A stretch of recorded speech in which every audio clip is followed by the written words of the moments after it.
স্বাগত বিরতিহীন সংবাদ রাত 9টায় বাংলাদেশে। আপনাদের সঙ্গে আছি গোলাপ এবং আমি সুমনা সিনি। শুরুতেই জানাচ্ছি শিরোনামগুলো। নারায়ণগঞ্জ সিটি নির্বাচনে শুধু ভোটারদের সমর্থন চাইলেন আইভি। হুমকির অভিযোগ তৈমুরের। সহিংসতার সংখ্যা উড়িয়ে দিচ্ছে না পুলিশ।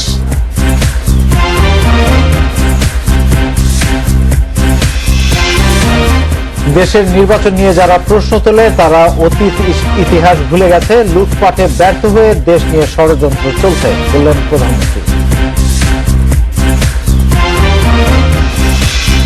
দেশে একদিনে প্রায় ২,৫০০ নতুন করোনা রোগী শনাক্ত। শনিবার থেকে অর্ধেক যাত্রী নিয়ে চলবে ট্রেন।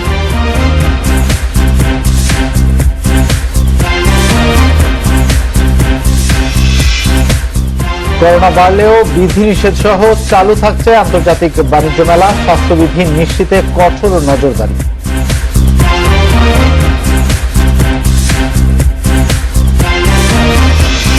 পৌষের শেষেও ঢাকার তাপমাত্রা তেমন কমেনি। গোটা দক্ষিণ এশিয়ায় বদলে যাচ্ছে আবহাওয়া। আগামী সপ্তাহে কিছু জেলায় গুড়ি গুড়ি বৃষ্টি।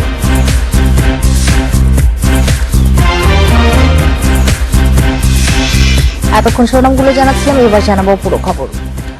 নারায়ণগঞ্জ সিটি নির্বাচনে নৌকার পক্ষে শামীম ওসমানের কাজ করার ঘোষণার প্রতিক্রিয়ায় আওয়ামী লীগের মেয়র প্রার্থী সেলিনা হায়াত আইভি বলছেন, নৌকা যেখানে তার সেখানে আর কারো মুখাপেক্ষী নন তিনি। এদিকে স্বতন্ত্র মেয়র প্রার্থী তৈমুর আলম খন্দকার তার কর্মীদের ভয়ভীতি দেখানো হচ্ছে বলে অভিযোগ করেছেন। তবে নির্বাচনী কৌশল হিসেবে এই অভিযোগ বলছেন আওয়ামী লীগের প্রার্থী।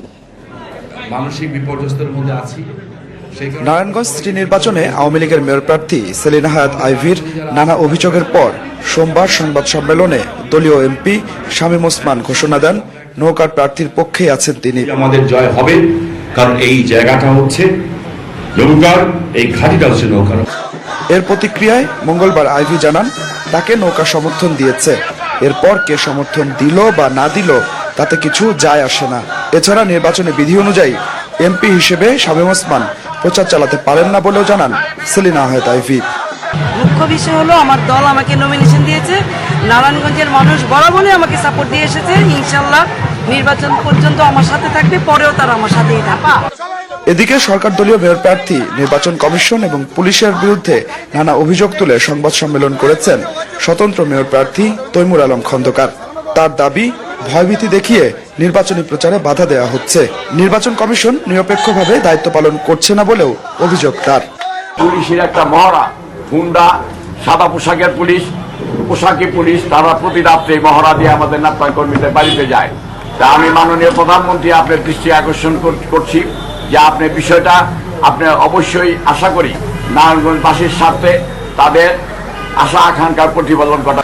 তবে স্বতন্ত্র প্রার্থীর লোকজনকে কোনো ভয়ভীতি দেখানো হচ্ছে না বলে দাবি করে আওয়ামী লীগের মেয়র প্রার্থী সেলিনা হায়াত আইভি বলছেন, নির্বাচনী পরিবেশ ভালো আছে। আমি কোথাও প্রভাব বিস্তার করি না, আমার এই অভ্যাসই নাই। নারায়ণগঞ্জের মানুষ আমাকে দীর্ঘ 18 বছর যাবৎ দেখছে। আমি যা বলি প্রকাশ্যেই বলি। এটা ওনার নতুন কোনো চাল কিনা তা আমি জানি না, হতে পারে ওনার কোনো কৌশল অথবা ওনার কোনো চাল। এদিকে পুলিশ সুপার বলছেন, স্বতন্ত্র মেয়র প্রার্থীর অভিযোগ ঠিক নয়। নির্দিষ্ট প্রার্থী নিয়ে বা নির্দিষ্ট প্রতীক নিয়ে আমরা কাজ করি না।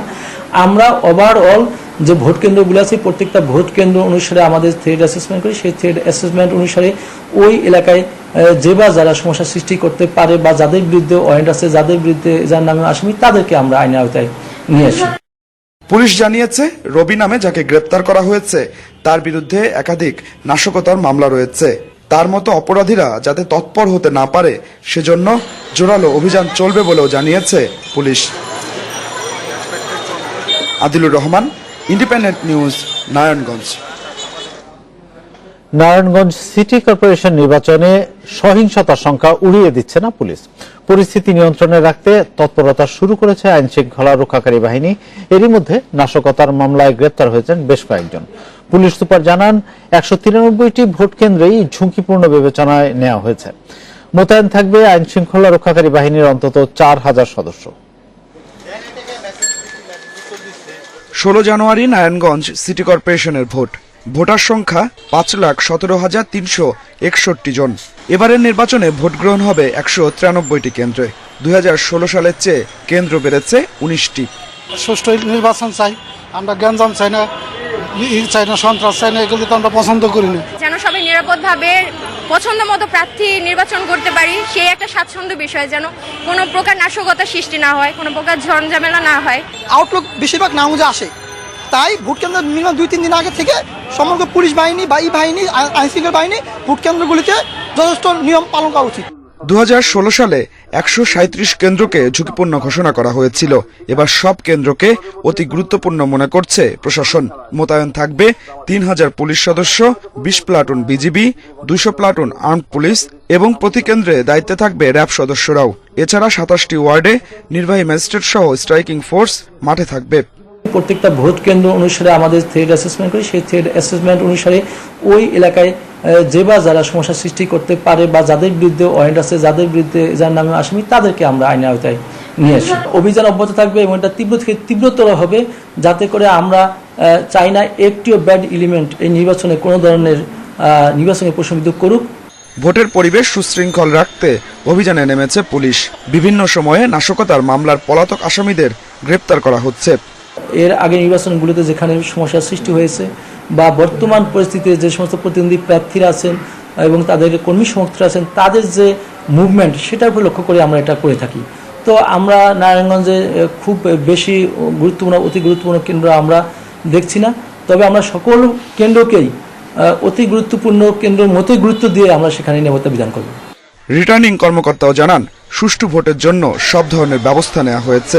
আইন শৃঙ্খলা যা মোতায়েন হবে, ইলেকশনে যা কিছু, এটা স্বরাষ্ট্র মন্ত্রণালয় থেকে জেলা প্রশাসন, পুলিশ প্রশাসনের কাছে চিঠি চলে এসছে, আমাদের কাছেও এসছে, এবং আমাদের নির্বাচনী কার্যক্রম, প্রস্তুতি কার্যক্রম পুরোদমে চলছে। 16 জানুয়ারি নির্ভয়ে কেন্দ্রে গিয়ে ভোট দেওয়ার আহ্বান জানিয়েছে নির্বাচন commission. Adilur Rahman, independent news, Narayanganj.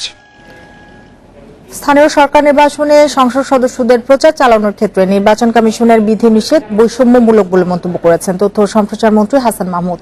দুপুরে নিজ বাসায় সাংবাদিকদের সাথে মতবিনিময়ের সময় তিনি একথা বলেন। মন্ত্রী বলেন, ভারত সহ ইউরোপের অনেক দেশে স্থানীয় নির্বাচনে পার্লামেন্ট সদস্যরা পছন্দের প্রার্থীর পক্ষে প্রচার চালাতে পারেন। সেক্ষেত্রে তিনি তার প্রোটোকল ও সুযোগ সুবিধা পান না বলে জানান মন্ত্রী। অথচ বাংলাদেশে আইনের মাধ্যমে প্রচারণায় অংশ নেওয়ার নিষেধাজ্ঞা দেওয়াটা অগণতান্ত্রিক। এ সময় করোনা আবারও বেড়ে যাওয়ায় নারায়ণগঞ্জ নির্বাচনে স্বাস্থ্যবিধি মেনে প্রচারণায় অংশ নিতে বলেন তিনি। করোনা নিয়ন্ত্রণে সরকারের বিধি নিষেধ মেনে আওয়ামী লীগ উন্মুক্ত স্থানে কোনো সভা সমাবেশ করবে না জানিয়ে তথ্যমন্ত্রী মন্তব্য করেন, বিএনপি যদি তা না মানে তবে করোনা সংক্রমণ বাড়ার দায় তাদের নিতে হবে। তারা নির্বাচনী প্রচারণায় অংশগ্রহণ করতে পারে, এমনকি পার্শ্ববর্তী দেশের মুখ্যমন্ত্রীরাও পারে। ইউরোপেও এই ধরনের বিধিনিষেধ নাই। নির্বাচন কমিশন যেই ধরনের বিধিনিষেধ আরোপ করেছে, বিশেষ করে সংসদ সদস্যদের উপর, এটি আসলে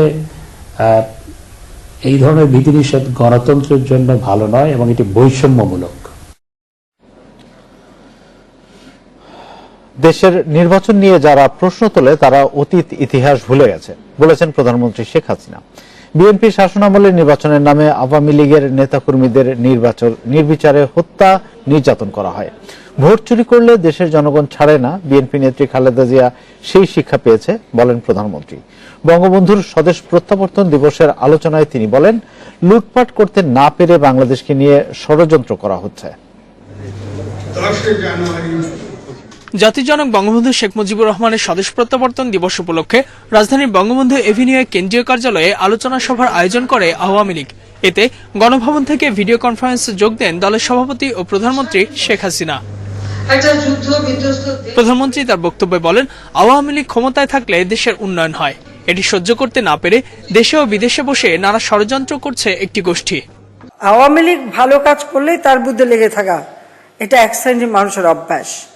কারণ যারা এদেশের স্বাধীনতা চায়নি, যারা খুনিদের নিয়ে এবং যুদ্ধাপরাধীদের নিয়ে সরকার গঠন করে রাষ্ট্র পরিচালনা করে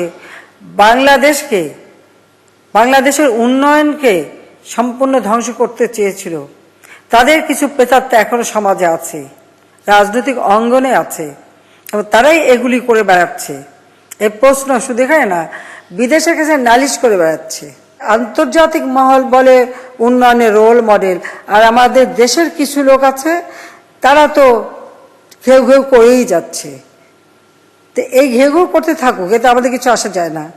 প্রধানমন্ত্রী বলেন, অনেকে নির্বাচন নিয়ে প্রশ্ন তোলে, কিন্তু তারা অতীতের নির্বাচনের ইতিহাস ভুলে গেছে। সেসব নির্বাচনে আওয়ামী লীগের নেতাকর্মীদের ব্যাপক নির্যাতন করা হয়েছে বলে অভিযোগ করেন প্রধানমন্ত্রী। 2018 সালে নির্বাচনে প্রশ্ন যারা করে তাদেরকে আমি জিজ্ঞাসা করি, 15 ফেব্রুয়ারি 96 সালে খালেদা জিয়া কেমন ইলেকশন করেছিল? কয় % ভোট পড়েছিল? 4% ভোটও পড়েনি। সমস্ত জায়গায় সেনাবাহিনী মোতায়েন করে দিয়ে ভোটের বাক্স সিল দিয়ে ভরে খালেদা জিয়া নাকি তৃতীয়বারের প্রধানমন্ত্রী, কিন্তু জনগণের ভোট চুরি করেছিল বলে কি হয়েছিল তার পরিণতি? নাকে খত দিয়ে তাকে পদত্যাগ করতে হয়েছিল। ভোট চুরি করলে জনগণ ছেড়ে দেয় না, এটা বাস্তবতা। দেশের চলমান উন্নয়নের গতিধারা যাতে কেউ ব্যাহত করতে না পারে, সেদিকে আওয়ামী লীগ নেতাকর্মীদের সতর্ক থাকার আহ্বান জানান শেখ হাসিনা। দুর্নীতি করেছে, শত কোটি টাকা বানিয়ে। Ijazur Rahman, independent news, Dhaka. দেশে করোনায় আরও 2 জনের মৃত্যু হয়েছে। এ নিয়ে মোট প্রাণহানি হল 28,107 জনের। 852টি ল্যাবে 24 ঘন্টায় 27,399 নমুনা পরীক্ষায় করোনা শনাক্ত হয়েছে 2,458 জনের। পরীক্ষা বিবেচনায় শনাক্তের হার 8.97%। মঙ্গলবার স্বাস্থ্য অধিদপ্তরের বিজ্ঞপ্তিতে জানানো হয়েছে, দেশে মোট করোনা আক্রান্তের সংখ্যা দাঁড়ালো 15,98,389 জনে। সুস্থ হয়েছেন আরও 274 জন। এ নিয়ে মোট সুস্থ 15,51,387 জন।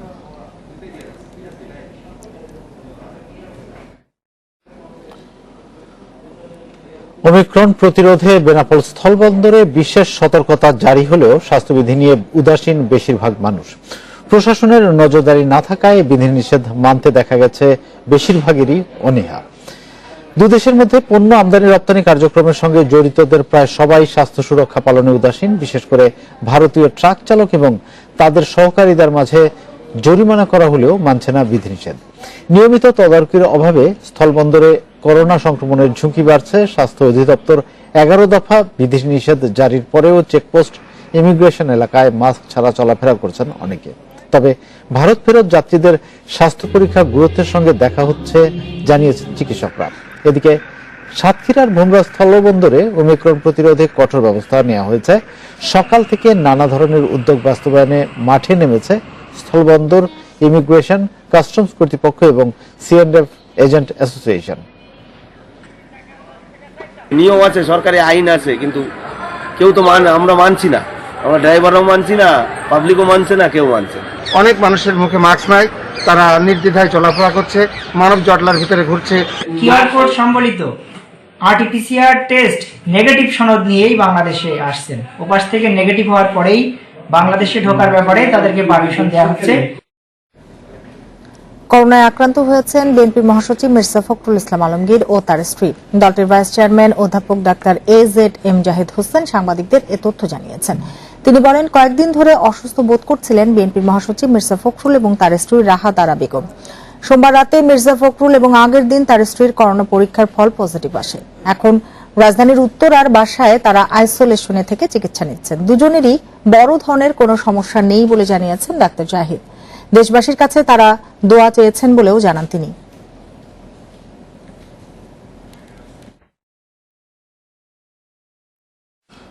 বুধবার থেকে সিটের অর্ধেক ট্রেন টিকিট বিক্রি করা হবে। এর মধ্যে অর্ধেক টিকিট অনলাইন এবং বাকিটা কাউন্টারে বিক্রি করা হবে। 15 জানুয়ারি থেকে ট্রেন চলবে ধারণ ক্ষমতার অর্ধেক যাত্রী নিয়ে। ওমিক্রন মোকাবেলায় 13 জানুয়ারি থেকে নতুন বিধিনিষেধ অনুযায়ী চলবে গণপরিবহন। তবে রেলওয়ে সিদ্ধান্ত নিয়েছে 15 জানুয়ারি থেকে কার্যকরের। ট্রেনের টিকিটের দাম বাড়ানো হচ্ছে না বলে নিশ্চিত করা হয়েছে। এদিকে লঞ্চ কিভাবে চলবে সে বিষয়ে এখনো সিদ্ধান্ত হয়নি। বুধবার নৌপরিবহন মন্ত্রণালয় ও লঞ্চ মালিক সমিতির সভা থেকে সিদ্ধান্ত আসবে বলে জানানো হয়েছে।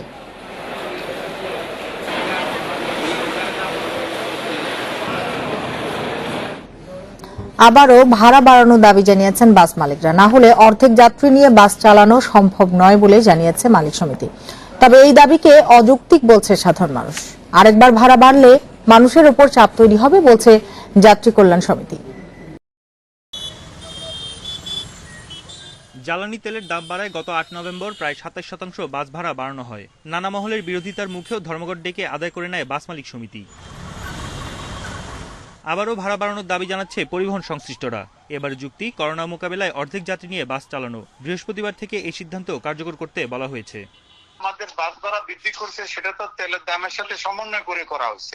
স্টাফকে তো ফুল বেতন দিতে হবে, তেল খরচটা ফুল যাবে, সবকিছু ফুল যাবে, শুধু প্যাসেঞ্জার নিতে পারবো আমি 50%। তাহলে সেক্ষেত্রে আমি গাড়িতে চালু রাখা মুশকিল হবে আমাদের। বাস মালিকদের এ দাবি যুক্তিহীন বলছে সাধারণ মানুষ। তাদের অভিযোগ, বারবার জিম্মি করা হচ্ছে জনগণকে। হঠাৎ হঠাৎ লকডাউন দিচ্ছে, আবার হঠাৎ হঠাৎ দেখা যায় ভাড়া বাড়িয়ে দিচ্ছে, এটা সাধারণ জনগণ ঝামেলায় পড়তেছে। বাসও কম, তারপরে আমাদের অনেক যাত্রী দাঁড়াই থাকবে, প্লাস ভাড়াও বেশি নেবে, তাতে আমাদের তো অসুবিধা হচ্ছে। আমাদের তো কষ্ট হবে, আমাদের তো স্যালারি সীমিত, স্যালারি তো আর বাড়তেছে না। বাসে যাত্রী সংখ্যা না কমিয়ে স্বাস্থ্যবিধি নিশ্চিত করতে বলছে যাত্রী কল্যাণ সমিতি। ভাড়া না বাড়ানোর পক্ষে সংগঠনটি। এই সিদ্ধান্ত কাগজের সিদ্ধান্তে পরিণত হবে এবং এই সিদ্ধান্ত কোনোভাবে বাস্তবায়ন করা যাবে না, কেননা আমাদের দেশে স্বাভাবিক সময়েই গণপরিবহনের সংকট রয়েছে। তার মধ্যে এখন যদি সবকিছু খোলা রেখে কেবল গণপরিবহনে অর্ধেক যাত্রী বহনের সিদ্ধান্ত আসে, এটা কাগজে পত্রে থাকবে। বুধবার বিআরটিএতে এক বৈঠকে বাসে স্বাস্থ্যবিধি মানা ও ভাড়া বাড়ানোর বিষয়ে চূড়ান্ত সিদ্ধান্ত নেওয়া হবে। বন ইবনে কামাল, ইন্ডিপেন্ডেন্ট নিউজ, ঢাকা। নতুন ঘোষণা না আসা পর্যন্ত যথাযথ স্বাস্থ্যবিধি মেনে রাজধানীর পূর্বাঞ্চলে চলবে ঢাকা আন্তর্জাতিক বাণিজ্য মেলা। মঙ্গলবার এ তথ্য জানিয়েছেন বাণিজ্য মন্ত্রণালয়ের অতিরিক্ত সচিব হাফিজুর রহমান। তিনি বলেন, করোনা সংক্রান্ত বিষয়ক জাতীয় কারিগরি পরামর্শ কমিটি বন্ধের বিষয়ে কোনো সিদ্ধান্ত দিলে তখন মেলা বন্ধ করা হবে। স্বাস্থ্যবিধি মেনে এবার স্টলের সংখ্যা কমানো হয়েছে। তিনি আরও জানান, দর্শনার্থীদের মাস্ক পরতে হবে এবং শারীরিক দূরত্ব বজায় রাখতে হবে। মেলা বন্ধ হবে কিনা সে বিষয়ে নতুন প্রজ্ঞাপনে কিছু বলা হয়নি। দর্শনার্থীরা স্বাস্থ্যবিধি মানছেন কিনা তা তদারকির জন্য মেলা প্রাঙ্গণে মনিটরিং টিম আছে বলে জানিয়েছে বাণিজ্য মন্ত্রণালয়ের অতিরিক্ত সচিব। বিএনপি নেতাকর্মীদের বিরুদ্ধে অহেতুক কোনো মামলা দেয়া হচ্ছে না, বরং সুনির্দিষ্ট অভিযোগের ভিত্তিতে মামলা হচ্ছে বলে জানিয়েছেন স্বরাষ্ট্রমন্ত্রী আসাদুজ্জামান খান। দুপুরে কুড়িগ্রামে শীতবস্ত্র বিতরণ শেষে সাংবাদিকদের সঙ্গে এসব কথা বলেন তিনি। এ সময় তিনি আরো বলেন, বিএনপি যেসব নেতাকর্মীর বিরুদ্ধে মামলা দেয়া হচ্ছে তাদের বিরুদ্ধে গাড়ি ভাঙচুর ও সন্ত্রাসী কর্মকাণ্ডের সুনির্দিষ্ট অভিযোগ রয়েছে। পরে সীমান্তে হত্যাকাণ্ড বন্ধের বিষয়ে ভারত বাংলাদেশ যৌথভাবে কাজ করছে বলেও জানান তিনি।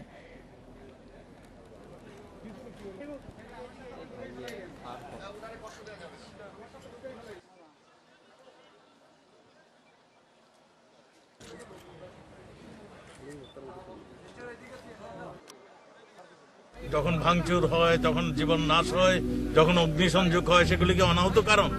সেই সমস্ত কারণেই এই সমস্ত মামলা হয়ে থাকে। এরা আপনারা অগ্নিসন্ত্রাস দেখেন নেই, আপনারা ভাঙচুর দেখেন নেই, সবগুলির পিছনেই একটা কারণ ঘটেছে, সেই জন্য মামলা হয়েছে। পৌষ বিদায় নিয়ে কদিন পরেই আসছে মাঘ, অথচ রাজধানীতে শীতের দেখা নেই। দিনে ঝকঝকে রোদের গরম আর মাঝরাত থেকে ভোর পর্যন্ত হালকা ঠান্ডায় পার হয়েছে শীতের প্রায় অর্ধেক। আবহাওয়া অধিদপ্তর বলছে, রাজধানীর দিনের তাপমাত্রা 28 ডিগ্রি সেলসিয়াস থাকছে। প্রায় এক যুগ পর জানুয়ারিতে আবহাওয়ার এমন আচরণ দেখা যাচ্ছে। জনসংখ্যার চাপ, পাকা ও কাঁচের তৈরি ভবন এবং এসির ব্যবহারে কমছে না ঢাকার উষ্ণতা। জানুয়ারির মাঝ পর্যন্ত বাংলা পঞ্জিকায় পৌষ মাস। এ সময় দেশের সর্বনিম্ন তাপমাত্রা গড়ে 10 ডিগ্রির মতো এবং সর্বোচ্চ তাপমাত্রা 22 থেকে 25 ডিগ্রি সেলসিয়াস থাকে। উত্তর ও মধ্যাঞ্চলে বয়ে যায় মৃদু থেকে মাঝারি শৈত্যপ্রবাহ। কিন্তু এবার পৌষে শীতের দেখা নেই। রোদ ঝলমলে রাজধানী ঢাকা। আবহাওয়া অধিদপ্তর জানিয়েছে, জানুয়ারিতে ঢাকার তাপমাত্রা 27 থেকে 28 ডিগ্রি সেলসিয়াসের আশেপাশে থাকছে। এবার পৌষে প্রকৃতির আচরণ কিছুটা অস্বাভাবিক।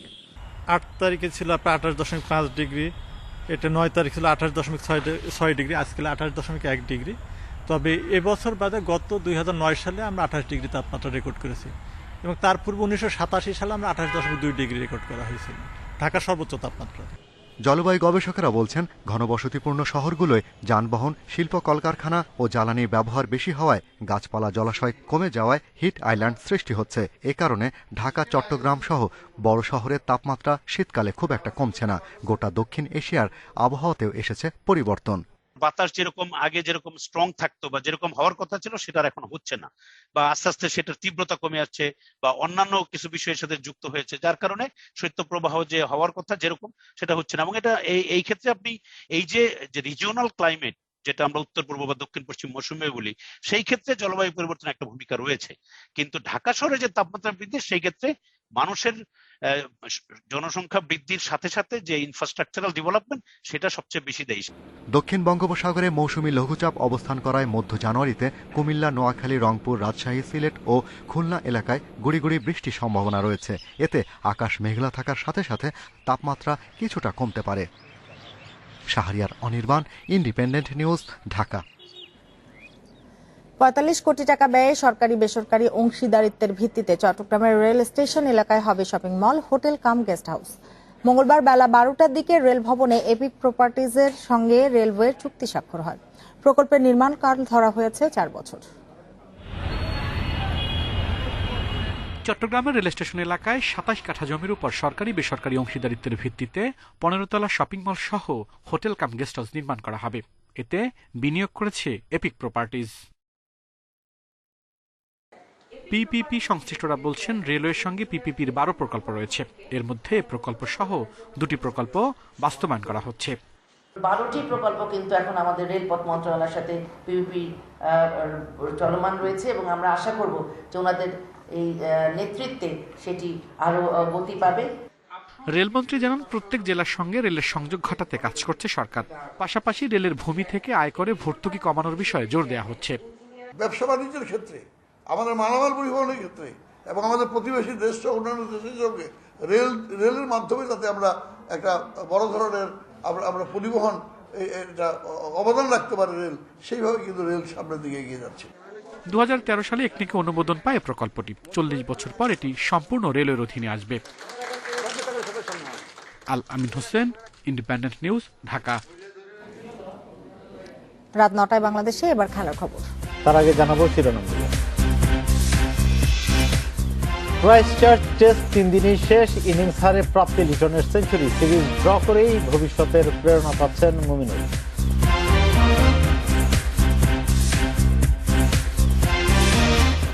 দুই শিরোপা জয়ে আবাহনীতে উৎসব, সংবর্ধনায় ৭৫ লাখ টাকা বোনাস পেল ফুটবলাররা। ট্রেবলের লক্ষ্য আকাশী নীলে।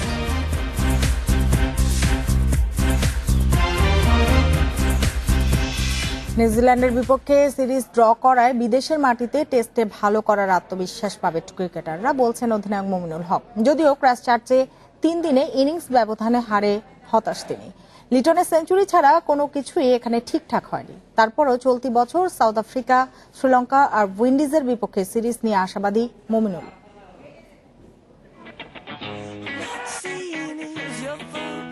দুই টেস্টের সিরিজে টাইগারদের দুটো ভিন্ন চেহারার দেখা মিলল। সফরের শুরুতে ছিল কোয়ারেন্টিনের ঝক্কি, সেসব সামলে বিরূপ কন্ডিশনে প্রথম টেস্টে জয় পাওয়া যেমন ছিল বিস্ময়কর, তেমনি ক্রাইস্টচার্চে ৩ দিনে আত্মসমর্পণও অবাক করা।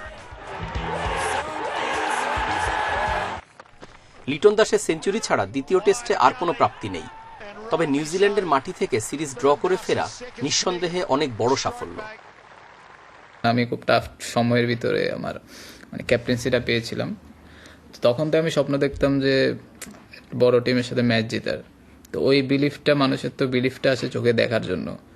তো আমার কাছে মনে হয় যে এই টেস্ট ম্যাচে, প্রথম টেস্ট ম্যাচে জেতাটা খুবই দরকার ছিল। অ্যাটলিস্ট সবাই, আপনারা বলেন, আমি বলি, টিমের সবাই অ্যাটলিস্ট বিশ্বাস করতে পারছে তারা ক্যাপেবল যে বিদেশে গিয়ে এক টেস্ট ম্যাচ জেতা যায়। টেস্ট চ্যাম্পিয়নশিপে প্রথম পয়েন্টের দেখা পেয়েছে বাংলাদেশ। সাদা পোশাকের মলিনতা কিছুটা হলেও ঝেড়ে ফেলা গেছে নিউজিল্যান্ডের মাটিতে। পেসারদের পারফরমেন্সও করেছে আশাবাদী। এখান থেকে সামনের দিকে তাকাতে চান বাংলাদেশ অধিনায়ক। টিম ওয়াইজ আমাদের জন্য আরো চ্যালেঞ্জ অপেক্ষা করছে, কারণ আমরা যখন বিদেশে খেলতাম তখন সবাই ধরে নিত যে আমরা বিদেশে খুব একটা ভালো করতে পারি না, তো অপোনেন্ট ওইভাবে থাকতো। এখন সবার ভিতরে একটু অ্যাওয়ারনেসটা চলে আসবে। আমি যদি সামনে সাউথ আফ্রিকা সিরিজ আছে, তারপর আপনার শ্রীলঙ্কা সিরিজ আছে, এরপর আবার ওয়েস্ট ইন্ডিজ আছে, সবাই আরো বেশি অ্যাওয়ার হবে। তো আমার কাছে মনে হয় আমাদের জন্য আরো চ্যালেঞ্জ হবে। এই সফরের আগে ক্রিকেটের কোনো ফরম্যাটে নিউজিল্যান্ডের মাটিতে ওদের বিপক্ষে কোনো সাফল্য ছিল না টাইগারদের। পরিসংখ্যানের পাতায় পরিবর্তন আনতে পারাটাই হয়ে থাকবে এই সিরিজের বিশেষত্ব। Rakibul Hasan, independent news. সিলেটে ইন্ডিপেন্ডেন্স কাপে টানা দ্বিতীয় জয়ে ফাইনালে উঠেছে সেন্ট্রাল জোন। নর্থের বিপক্ষে সাকিবের দল জিতেছে 28 রানে। অন্য ম্যাচে ইস্ট জোনকে 3 উইকেটে হারিয়েছে সাউথ জোন। প্রথম ম্যাচ না খেললেও এদিন মাঠে নামেন তামিম আর রিয়াদ, তবে দুজনই ছিলেন হেরে যাওয়া দলে। 3 উইকেট নিয়ে সাউথের জয়ে বড় অবদান মুস্তাফিজের। ইন্ডিপেন্ডেন্স কাপের প্রথম ম্যাচ থেকে খেলছেন সাকিব। প্রথম রাউন্ডে না খেললেও দ্বিতীয় রাউন্ডে ইস্ট জোনের হয়ে মাঠে তামিম ইকবাল। 3 মাসেরও বেশি সময় পর আবারও প্রতিযোগিতামূলক ক্রিকেটে তামিমের ফেরা। ইনজুরি শতভাগ কাটেনি এখনো। ব্যাটিংয়ের সেই জড়তায় ব্যাটে 9 রানের বেশি আসেনি, কিন্তু ইমরুলের 69 রানে ভর করে সাউথের সামনে 193 রানের দুর্বল টার্গেট ছড়ে ইস্ট জোন। 4 ওভার হাতে রেখে 3 উইকেটের জয় তুলে নেয় সাউথ। এদিকে আরেক ম্যাচে সাকিবের সেন্ট্রাল জোনের প্রতিপক্ষ ছিল নর্থ। দুদলই তাদের প্রথম ম্যাচ জেতায় ফাইনাল নিশ্চিতের হাতছানি। সেখানে আগে ব্যাট করে সেন্ট্রাল করে 262 রান। সাকিবের ব্যাটে 33 আর সৌম্য করেন 40 রান। 2টি 50-র একটি মজিদের, অন্যটিতে 54 রানে অপরাজিত অধিনায়ক মুসাদ্দেক। জবাবে 233 রানের বেশি করতে পারেনি নর্থ। বিফলে যায় নাইমের 72 রানের ইনিংস। পয়েন্ট টেবিলের হিসেব বলছে শেষ ম্যাচে সাউথের কাছে হারলেও ফাইনাল নিশ্চিত সেন্ট্রালের। প্রতিপক্ষ নির্ধারণ হবে 13 জানুয়ারি। মাধব কর্মকার, ইন্ডিপেন্ডেন্ট নিউজ, সিলেট। জাতীয় দল থেকে বাদ দেওয়ার বিষয়ে পক্ষপাতের অভিযোগ এনেছেন নারী ক্রিকেটার জাহানারা আলম। বিষয়টি গুরুত্ব সহকারে নিয়েছে বিসিবি। পারফরমেন্সের পাশাপাশি দলে শৃঙ্খলা রাখতে অভিভাবক সুলভ আচরণ করতে চান নারী উইং চেয়ারম্যান শফিউল আলম চৌধুরী নাদিল। সুখের সংসারে অসুখের বার্তা। কমনওয়েলথ গেমসের বাছাই পর্বের দলে জায়গা হয়নি জাহানারা আলমের। গুঞ্জন আছে শৃঙ্খলা ভঙ্গের কারণে দল থেকে বাদ পড়েছেন অভিজ্ঞ পেসার। তবে আসল খবর, জিম্বাবুয়ে থেকে দেশে ফিরে কোচ ও নির্বাচকের বিরুদ্ধে পক্ষপাতমূলক আচরণের অভিযোগ এনে বিসিবির প্রধান নির্বাহীকে চিঠি দেন টাইগ্রিস পেসার। সালমা জাহানারাদের অভিভাবক উইমেন উইং ডিপার্টমেন্ট, তবে সংশ্লিষ্টদের না জানিয়ে বিসিবির প্রধান নির্বাহীকে চিঠি দেয় পরিস্থিতি ঘোলাটে হয়েছে। তারপরও সুষ্ঠু তদন্তের আশ্বাস শফিউল আলমের। ম্যানেজার এবং কোচ তারা কিন্তু রিপোর্ট দিয়েছেন সেই সফরের, সেই রিপোর্টটা সিওর কাছেও আছে এবং আমরাও সেটা দেখেছি। তো যেহেতু আমাদের সঙ্গে এখনো সেভাবে কথা হয় নাই বা তার যে অভিযোগটা সেটা আমার কাছে, আমি অর্থাৎ ওমেন্স উইংয়ের কাছে আসে নাই, সেই কারণে আমি বলি নাই। সিও তার সঙ্গে কথা বলেছেন। শুধু জাহানারাই নন, সাম্প্রতিক সময়ে কাজ করা ফিল্ডিং কোচ ফয়সাল হোসেন ও কম্পিউটার অ্যানালিস্ট শামস শাওনকেও দল থেকে বাদ দেওয়া হয়েছে। দলে শৃঙ্খলা ফেরাতে জিরো টলারেন্স নারী উইং চেয়ারম্যানের। কমনওয়েলথ গেমসে জায়গা না হলেও বিশ্বকাপে জাহানারার জন্য দরজা খোলা রাখছেন তিনি। অভিযোগটা যার কাছেই আসুক, আমি মনে করি এটা ওমেন্স উইংয়েই দিক আর সিওর কাছেই দিক, আমরা এই বিষয়টা ইতিবাচকভাবেই নিতে চাই। হ্যাঁ, তো এই জায়গা থেকে আমাদের যে জায়গায় যাকে অ্যাড্রেস করে অভিযোগ দেওয়া হয়েছে তিনি বিষয়টা বলেছেন, তিনি দায়িত্ব নিয়েই দেখবেন। আমার কাছে কিছু প্রমাণ আছে যে আমি সেটা আপনাদের সামনে দেখাতে চাই না, কিন্তু এটা দেখালে আপনারাই লজ্জা পাবেন। কমনওয়েলথ গেমস খেলে 26 জানুয়ারি দেশে ফিরবে নারী দল। ঢাকায় এক সপ্তাহের ক্যাম্প শেষে নিউজিল্যান্ডের বিমানে উঠবে নিগার সুলতানার দল। Saiful Majumdar, independent news. স্বাধীনতা আর ফেডারেশন কাপের যুগলবন্দিতে উৎসব করেছে আবাহনী ক্লাব। মঙ্গলবার রাজধানীর একটি হোটেলে ফুটবলারদের হাতে 75 লাখ টাকা বোনাস তুলে দেন ক্লাবটির ডিরেক্টর ইনচার্জ কাজী নাবিল। প্রিমিয়ার লিগ জিতে এখনো ট্রেবলের চোখ আবাহনীর ফুটবলারদের। মাত্র 22 দিনের ব্যবধানে দুইটি শিরোপা আবাহনীর ঘরে। স্বাধীনতা কাপের পর ফেডারেশন কাপের শিরোপা পুনরুদ্ধার। প্রিমিয়ার লিগের আগে তাই সুখী পরিবার আকাশ নীলদের। উৎসব দ্বিগুণ করতে 75 লাখ টাকা বোনাস ঘোষণা। রাজধানীর একটি রেস্টুরেন্টে জাঁকজমক আয়োজনে সেই আনুষ্ঠানিকতাও সেরে ফেলল ক্লাব ম্যানেজমেন্ট। আবাহনী পরিবার একটি অনুভূতি, একটি ফিলিং। সেই জন্য আমি বলবো আজকে আমরা যেই স্পিরিট নিয়ে আজকে আমরা মিলিত হয়েছি, সেই স্পিরিট যেন আমরা সবসময় ধরে রাখি। পরিবেশটা এবার অন্যরকম, দুইটি শিরোপা জয়, বেশ ভালো লাগছে। লিগের আগে এই জয় আত্মবিশ্বাস বাড়িয়ে দিবে নিঃসন্দেহে। খুব বেশি ভালো লাগতেছে, কারণ এরকম একটা সংবর্ধনা যাদের কাছ থেকে পেয়েছি, কারণ তাদের এখানে একসাথে সবাইকে পেয়ে আমরা খুব আনন্দিত। আবাহনী একটি পরিবার, দুটি শিরোপা জয়, এই ধরনের পার্টি বেশ ভালো লাগছে। সাম্প্রতিক সময়ে বসুন্ধরা কিংসের সঙ্গে লড়াইটা জমেছে ভালো। এবার লিগের আগের শিরোপায় আধিপত্য আবাহনীর। এমন একটি দলের সতীর্থ হতে পেরে আমার খুব ভালো লাগছে। সবার সাথে আনন্দটা ভাগাভাগি করে নিচ্ছি। সামনে আরো কঠিন পরিশ্রম করতে হবে, লিগ শিরোপা জিততে চাই। লিগটা চ্যাম্পিয়ন হয়ে শেখ রাসেলের যে একটা ট্রিপল জয়ের একটা রেকর্ড আছে এক বছরে, তো আমরা সেটাতে ভাগ বসানোর জন্য আমরা চেষ্টা করব। সুবর্ণ জয়ন্তী পালনের অপেক্ষা আবাহনী, ফলে চলতি মৌসুমে সাফল্য সব নিজেদের করে নিতে চায় ধানমন্ডির ক্লাবটি। Shamim Ahmed, independent news, Dhaka. Novak জকোভিচের ভিসা বাতিলের সিদ্ধান্তকে সোমবার অযৌক্তিক বলে রায় দিয়েছেন অস্ট্রেলিয়ার বিচারক অ্যান্থনি কেলি। তবে এখনও তার অস্ট্রেলিয়ান ওপেন খেলা নিয়ে শঙ্কা কাটেনি। মুক্তি পেয়েই কোর্টে নেমে জকোভিচও প্রস্তুতি শুরু করেছেন, কিন্তু অস্বস্তি এখনো কাটেনি, কারণ টুর্নামেন্টে তার অংশগ্রহণ যে ঝুলে আছে নানা জটিলতায়। যেসব নথি দেখিয়ে আইনি লড়াই জিতেছেন জকোভিচ, তার সত্যতা যাচাইয়ে নেমেছে অস্ট্রেলিয়ান বর্ডার ফোর্স। গণমাধ্যমে এ নিয়ে চাঞ্চল্যকর তথ্য দিয়েছে। জকোর কোভিড টেস্টের রিপোর্ট নিয়ে প্রশ্ন তুলেছে নিউ ইয়র্ক টাইমস। বিচারক অ্যান্থনি কেলির রায় পক্ষে গেলেও সার্বিয়ান তারকার ভাগ্য নির্ভর করছে অস্ট্রেলিয়ান অভিবাসন মন্ত্রীর ওপর। ব্যক্তিগত ক্ষমতা প্রয়োগ করে ভিসা আবারও বাতিল করতে পারেন তিনি। গণমাধ্যম জানাচ্ছে বুধবার নাগাদ জানা যাবে এই সিদ্ধান্তটি।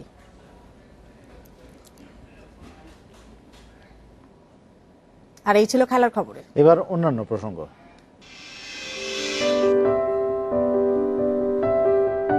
বিশ্বে প্রথমবারের মতো এক ব্যক্তির দেহে সফলভাবে প্রতিস্থাপন করা হলো শূকরের হৃৎপিণ্ড। যুক্তরাষ্ট্রের বাল্টিমোরে এই অস্ত্রোপচারের সময় লাগে 7 ঘন্টা। অস্ত্রোপচারের 3 দিন পরও সুস্থ আছেন 57 বছর বয়সী ডেভিড বেনেট।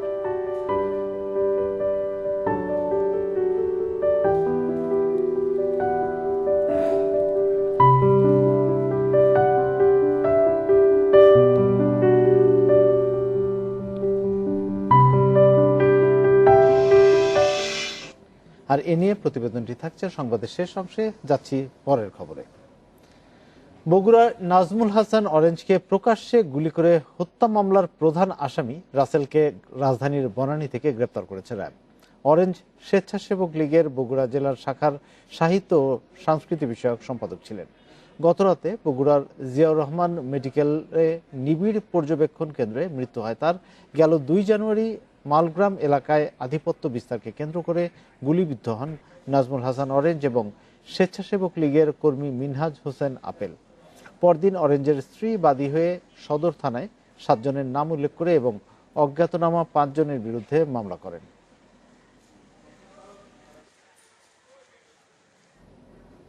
যশোরের অভয়নগরে নবনির্বাচিত ইউপি সদস্য উত্তম কুমার খুনের ঘটনায় এখনো মামলা হয়নি। এলাকায় থমথমে পরিস্থিতি বিরাজ করছে।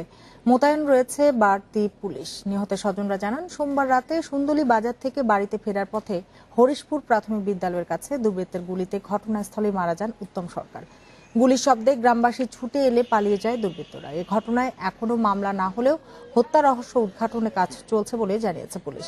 গত 26 ডিসেম্বর 4র্থ ধাপে সুন্দলী ইউনিয়ন পরিষদের নির্বাচনে উত্তম সরকার 1 নম্বর ওয়ার্ডের ইউপি সদস্য নির্বাচিত হন।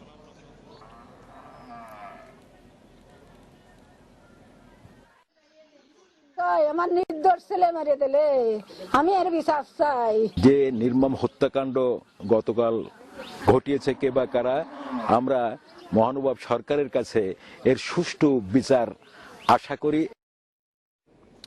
ই কমার্স প্রতিষ্ঠান কিউকমের গ্রাহকদের আটকে পড়া টাকা ফেরত দেওয়া শুরু হচ্ছে। গেটওয়ে প্রতিষ্ঠান ফস্টারে 6,721 জন কিউকম গ্রাহকের আটকে থাকা 397 কোটি টাকার মধ্যে প্রথম পর্যায়ে 59 কোটি টাকা ছাড়ের সিদ্ধান্ত নিয়েছে বাণিজ্য মন্ত্রণালয়। এ বিষয়ে পূর্ণাঙ্গ প্রতিবেদন আগামী রোববারের মধ্যে ফস্টার ও কিউকমকে দেওয়ার নির্দেশনা দিয়েছে মন্ত্রণালয়। এর আগে সোমবার চিঠির মাধ্যমে অর্থ ছাড় সম্পর্কিত প্রয়োজনীয় তথ্য সরবরাহ করে কিউকম ও ফস্টার পেমেন্ট কর্তৃপক্ষ।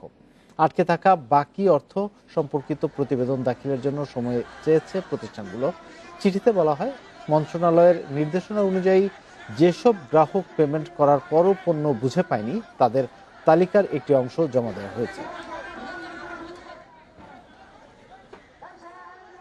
তাদেরকে আমরা 10ই জানুয়ারি পর্যন্ত সময় দিয়েছিলাম এবং আমরা ইতিমধ্যেই একটি লিস্ট আমাদেরকে জমা দিয়েছে। তাতে 59 কোটি টাকা, আপাতত এটা অবশ্য আংশিক তালিকা, এই 59 কোটি টাকা প্রায় 6700 গ্রাহককে ফেরত দেওয়ার একটা সুযোগ তৈরি হয়েছে। মন্ত্রণালয়কে অনুরোধ করতেছি যে আইন শৃঙ্খলা বাহিনী যাতে আমাদের অফিস এবং ওয়্যারহাউসটা পর্যাপ্ত নিরাপত্তা সহকারে খুলে দেয়, যাতে আমরা আমাদের স্বাভাবিক কার্যক্রম পরিচালনা করতে পারি এবং পাবলিকের যারা গ্রাহকের অর্ডার আছে আমরা ডেলিভারি করতে পারি, প্লাস সেই সাথে যাতে আমাদের যে বাকি অর্ডারগুলো আমরা মন্ত্রণালয়ে সাবমিট করতে পারি দ্রুত সময়ে। ইউক্রেন ইস্যুতে রাশিয়ার সঙ্গে বৈঠকে খোলামেলা আলোচনা হলেও তা ফলপ্রসূ হয়নি বলে জানিয়েছে যুক্তরাষ্ট্র। 7 ঘন্টারও বেশি সময় ধরে চলা বৈঠক শেষে একথা জানান মার্কিন পররাষ্ট্র মন্ত্রণালয়ের মুখপাত্র নেড প্রাইস। সোমবার সুইজারল্যান্ডের জেনেভায় বহু প্রত্যাশিত এই বৈঠকটি অনুষ্ঠিত হয়। বৈঠকে নিজ নিজ দেশের প্রতিনিধিত্ব করেন মার্কিন উপপররাষ্ট্রমন্ত্রী ওয়েন্ডি শেরম্যান ও রাশিয়ার উপপররাষ্ট্রমন্ত্রী সের্গেই রিয়াবকভ। এ সময় ইউক্রেন সীমান্তে হামলা এবং সংঘাত এড়াতে আলোচনা করেন তারা।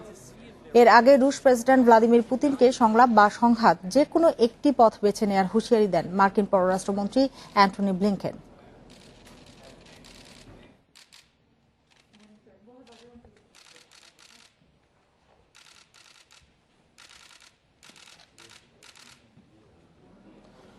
করোনায় আক্রান্ত হয়ে হাসপাতালের আইসিইউতে ভর্তি হয়েছেন ভারতের কিংবদন্তি সঙ্গীত শিল্পী লতা মঙ্গেশকর। মঙ্গলবার মুম্বাইয়ের ব্রিচ ক্যান্ডি হাসপাতালে তাকে ভর্তি করা হয়। বর্তমানে তার অবস্থা স্থিতিশীল বলে জানিয়েছে ভারতীয় গণমাধ্যম। তার স্বজনরা জানান, বার্ধক্যের কারণে করোনায় অধিক সাবধানতা অবলম্বনে তাকে আইসিইউতে রাখা হয়েছে। করোনার প্রকোপ শুরুর আগে থেকেই বাড়ি থেকে তেমন বের হন না 92 বছর বয়সী এই শিল্পী। ধারণা করা হচ্ছে তার ঘনিষ্ঠ কোনো ব্যক্তি অথবা গৃহ পরিচারিকার থেকেই সংক্রমিত হয়েছেন তিনি।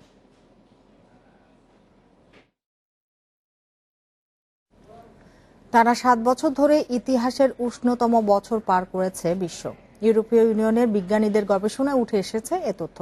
এছাড়া your Copernicus climate change service বলছে, বায়ুমণ্ডলে মিথেন গ্যাসের পরিমাণ দ্বিগুণ হারে বাড়ছে।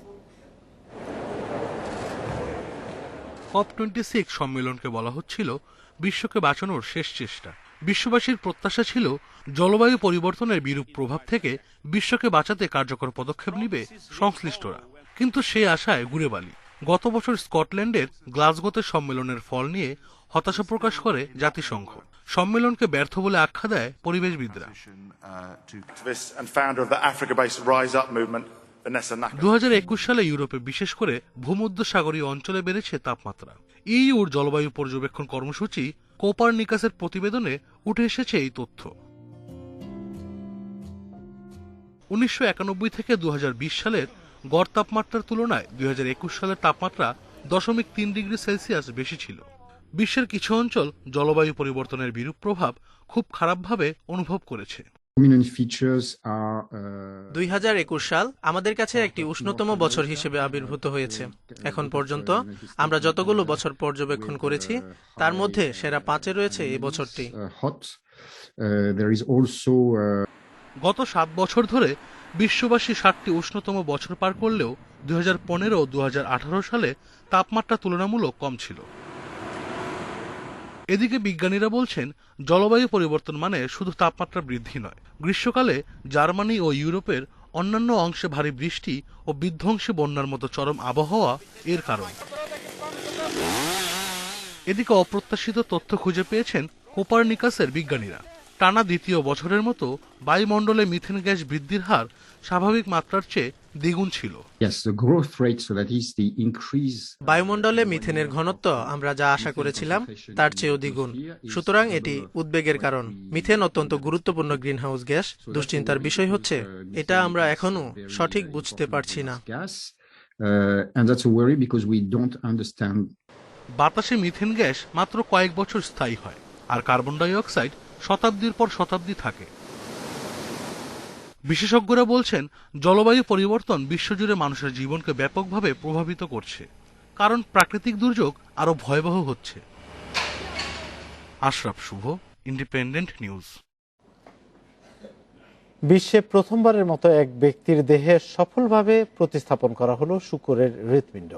যুক্তরাষ্ট্রের বাল্টিমোরে এই অস্ত্রোপচারে সময় লাগে 7 ঘন্টা। অস্ত্রোপচারের 3 দিন পরও সুস্থ আছেন 57 বছর বয়সী ডেভিড বেনেট। ডেভিড বেনেটের জীবন বাঁচাতে চিকিৎসকদের কাছে কোনো বিকল্প ছিল না, কারণ মানুষের হৃৎপিণ্ড প্রতিস্থাপনের জন্য উপযুক্ত ছিলেন না বেনেট। তাই পরীক্ষামূলক অস্ত্রোপচার করে তার দেহে প্রতিস্থাপন করা হয় শূকরের হৃৎপিণ্ড। সাধারণত রোগীর স্বাস্থ্য অতিরিক্ত দুর্বল হলে চিকিৎসকরা এমন সিদ্ধান্ত নিয়ে থাকেন, তবে তার আগে শূকরের হৃৎপিণ্ডটি জিনগত রূপান্তর করা হয়। সফলভাবে এই অস্ত্রোপচার হলেও দীর্ঘমেয়াদে বেনেট কতদিন সুস্থ থাকতে পারবেন তা এখনো জানা যায়নি। প্রতিস্থাপনের পর থেকে পর্যবেক্ষণে আছেন তিনি। বেনেট আবার সুস্থ স্বাভাবিক জীবনযাপন শুরু করতে পারবেন বলে আশাবাদী সবাই। বিশ্বে প্রথম এ ধরনের অস্ত্রোপচারের জন্য ইউনিভার্সিটি অফ মেরিল্যান্ড মেডিকেল সেন্টারকে বিশেষ অনুমতি দিয়েছিল যুক্তরাষ্ট্রের চিকিৎসা নিয়ন্ত্রণ কর্তৃপক্ষ, কারণ এই অস্ত্রোপচার না হলে বেনেটকে বাঁচানো সম্ভব হতো না। বহু বছর ধরে এ বিষয়ে গবেষণা করছিলেন বেনেটের চিকিৎসকরা। এটি সফল হলে বিশ্বের কোটি মানুষের জীবন বদলে যাবে বলে আশা তাদের।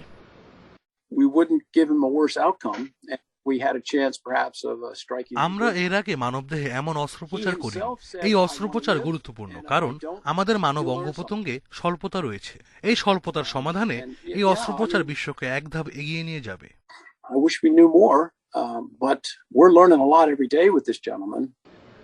অঙ্গপ্রত্যঙ্গ স্বল্পতার কারণে যুক্তরাষ্ট্রে প্রতিস্থাপনের অপেক্ষায় থেকে প্রতিদিন মৃত্যু হয় 17 জন মানুষের। এছাড়া দেশটিতে অঙ্গপ্রত্যঙ্গ প্রতিস্থাপনের অপেক্ষমান তালিকায় এখনও রয়েছে 1 লাখেরও বেশি মানুষ। তাই চিকিৎসা ক্ষেত্রে অঙ্গপ্রত্যঙ্গের চাহিদা মেটাতে জেনো ট্রান্সপ্লান্টেশন নামে প্রাণীর অঙ্গপ্রত্যঙ্গ ব্যবহারের বিষয়ে অনেকদিন ধরেই চলছে গবেষণা। সাদিয়া ফ্রেন, ইন্ডিপেন্ডেন্ট নিউজ। আর এই ছিল বিরতির সংবাদ রাত 9টায় বাংলাদেশে। ইন্ডিপেন্ডেন্ট টেলিভিশনের সব খবর আরো বিস্তারিত জানতে চোখ রাখুন ফেসবুক, ইউটিউব এবং টুইটারে। ধন্যবাদ সবাইকে এতক্ষণ সাথে থাকার জন্য।